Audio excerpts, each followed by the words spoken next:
네, 회원님 안녕하십니까. 반갑습니다. 안종현입니다. 저희 카페에서 우리 회원님이 가장 열심히 공부하시는 것 같아요. 일단 제 개인적인 생각으로는 우리가 이제 경매라는 이 자체가 공부하기 위한 것이 목적은 아니거든요. 그런데 공부를 해야 됩니다. 왜냐면은 내가 소위 돈 안 까먹고, 그리고 또 말고 돈 안 까먹으니까 돈 버는 거 아닙니까? 어떻게 이제 그런 측면에 있어서 열공을 하셔야 되지 않을까 하는 그런 생각 가지면서 회원님 아마 카페에다가 이런 내용으로 질의를 하셨네요. 보니까 이게 보니까 1차 경매, 2차 경매 이렇게 나와 있거든요. 여기 보시게 되면 이제 1차 경매 때 대항력 있는 임차인이 배당 요구를 안 했대요. 그럼 낙찰자가 이제 전액 인수해야 되거든요. 근데 인수 안 해버렸어. 이게 또 경매가 또 나왔어, 2차. 2차가 나왔을 적에 대항력 있는 임차인이 1차 때 배당 요구를 안 했잖아요. 그죠? 근데 1차 때 써먹지 않은 배당 요구를 하게 되면 유효합니다. 임차인은요, 자기가 살고 있는 이 집에 임차 주택으로 살고 있지 않습니까? 살고 있는데 이게 경매가 넘어왔어요. 근데 이게 대항력 없는 임차인은 어쨌든 무조건 배당 요구를 해야 돼요. 대항력이 없으니까. 그런데 대항력 있는 임차인은 배당 요구를 할 수도 있고 배당 요구를 안 할 수도 있어요. 배당 요구하면은 경매 절차상에 참여해가지고 자기 보증금 전액 또는 일부를 배당받을 수가 있고, 배당 요구를 안 하면은 안 했죠. 그럼 낙찰자 인수해야 되는데, 근데 문제는 뭐 낙찰자가 임차인의 보증금액을 안 준 상태에서 이게 또다시 경매를 휙 날려버렸다 이거지. 이렇게 하게 되면 임차인이 슬슬 이제 열받아가지고 말이지, 1차 때 안 써먹었는데 2차 때 써먹을 수 있냐? 써먹을 수 있습니다. 임차인이 권리신고 및 배당 요구 신청은요, 딱 한 번입니다. 1회에 한해서 이용을 할 수가 있다는 것입니다. 또 대법원 판례를 보니까 임차인이 배당 요구를 하면요, 계약 해지의 의사 표시랍니다. 그런데 배당 요구를 안 했잖아요. 그죠? 배당 요구 안 했으면 이 사람은 임차인이에요. 그러면 배당 요구를 안 했으니까 계약에 대한 해지 의사를 표시하지 않았다는 것이죠. 그런데 이거 보증금 안 주니까 또 경매로 넘어왔다. 그때는 그 권리신고 및 배당요구 신청한다는 거죠. 그럼 권리신고 및 배당요구 신청하면 이게 뭐다? 이게 계약 해지의 의사 표시가 된다는 것입니다. 2차 경매 시에 이 또한 쓸 수 없는 건가요? 쓸 수 있습니다. 그리고 이거 참고적으로 회원님 열심히 공부하시니까 제가 저기 자료를 하나 또 준비를 했어요. 여기 보면은 화면을 조금 조정할게요. 그런 상태에서 관련된 판례입니다. 판례.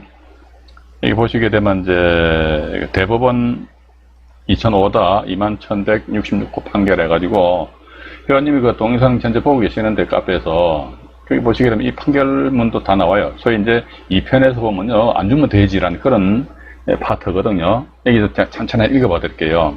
임차인이 대항력하고 우선 변제권 두 가지를 가지고 있대요.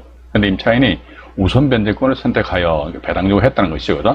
배당 요구를 하였으나 우선 변제권 선택한다는 거죠. 배당 요구를 하였으나 보증금 전액을 배당받을 수 없었던 때에는 경락인 낙찰자에게 대항을 할 수가 있다 이거죠. 그죠? 그러니까 예를 들자면 이 임차인이 대항력이 있는데 전세 보증금이 1억입니다. 근데 본인이 우선 변제권 행사해가지고 배당 요구를 하니까 경매 결과 만약에 5천만 원밖에 배당 못 받았다 이거죠. 그럼 나머지 5천만 원에 대해서 낙찰자가 인수를 한다. 경락인에게 대항할 수 있다는 것은 5천만 원을 낙찰자한테, 경락자한테 돌리도라고 주장할 수 있는 그런 의미거든요. 그래서 경락인에게 5천만 원을 반환받을 때까지 임대차의 존속을 주장할 수 있을 뿐이고, 임차인의 우선 변제권은 경락으로 인해서 소멸한대요. 즉 이게 임차인은 조금 전에 제가 말씀드렸습니다만은 그 배당 요구하면은 계약 해지의 의사 표시가 된다는 거. 그리고 또 밑에 보면 나와 있죠. 이 경매 절차에서 우선 변제권에 의한 배당을 받을 수 없는 바. 그럼 요걸 회원님이 질의하신 것에 이제 반대, 거꾸로 한번 생각해 보자 이거죠. 거꾸로. 어떻게 해? 그러니까 1차 경매 사건에 있어서 대항력이 있는데 우선 변제권을 안 했어요. 우선 변제권 선택 안 했습니다. 선택 안 하게 되면 낙찰자가 100% 줘야 되잖아요. 그죠? 선택 안 했으니까 나는 이 임차인이 우선 변제권을 선택을 안 했다는 것은 나는 배당 절차에 참여 안 하고 낙찰자한테 내 전세금 다 받을 거야. 그런데 낙찰자 이 사람이 안 주는 거예요.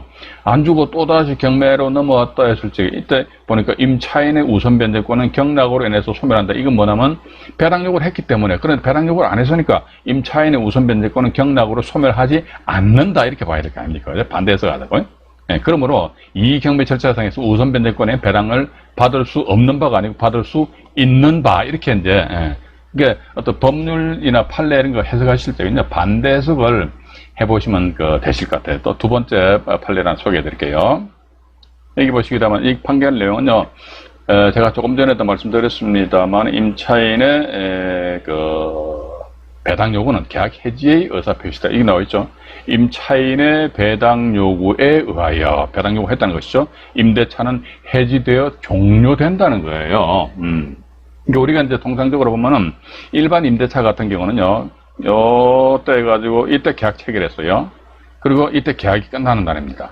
근데 임차인이 아주 어떤 급한 사정이 있어가지고 지방으로 이제 발령이 나는 바람에 지방으로 이사를 가야 돼요. 언제? 계약 기간 중에.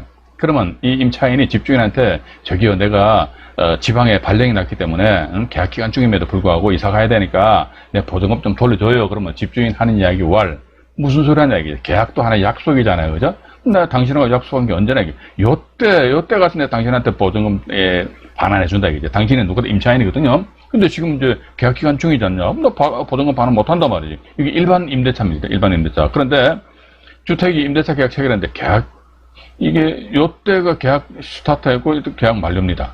그런데 요때 해가지고 이게 경매가 넘어와, 경매. 경매가 넘어왔다 했을 적에는요, 일반 임대차와는 별개해가지고 경매가 진행이 된다 했을 때 임차인은요, 아유, 난 이 집에서 그냥 안 살고 나갈 거야 라는 그런 어떤 권리가 주어집니다. 그렇기 때문에 임차인의 배당 요구에 의해서 임대차는 해지되어 종료된다 이거죠.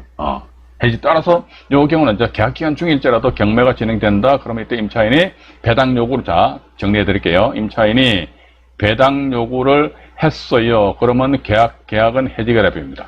근데 반대로 배당 요구를 안 했어요. 그러면 계약은 해지가 안 된다. 그러면 배당 요구 했다는 것은 해지되죠. 그럼 두 번 다시 법원에다가 권리신고의 배당 요구 신청을 못 해요. 그런데 배당 요구 안 했으니까 계약 해지가 안 됐잖아요. 계약 해지가 안 됐으니까 그 사람은 임차인이잖아요. 그죠? 우리가 배당 절차상에 있어서 참여할 수 있는 그런 권리는 뭐냐? 그 사람이 이해관계인의 지위를 가져야 된다. 근데 위에 배당 요구를 하였으니까 임대차 계약이 해지됐다. 그럼 임대차 계약이 해지됐으면 이 사람 임차인이 아니죠? 임차인이 아니면 이해관계인이 아니잖아요. 그죠? 이해관계인이 아닌데 어떻게 또 2차에서 배당 요구를 할 수 있냐? 그건 안 되고. 근데 이번에 1차에서 배당 요구 안 했어요. 그럼 계약 해지 의사 표시가 아닙니다.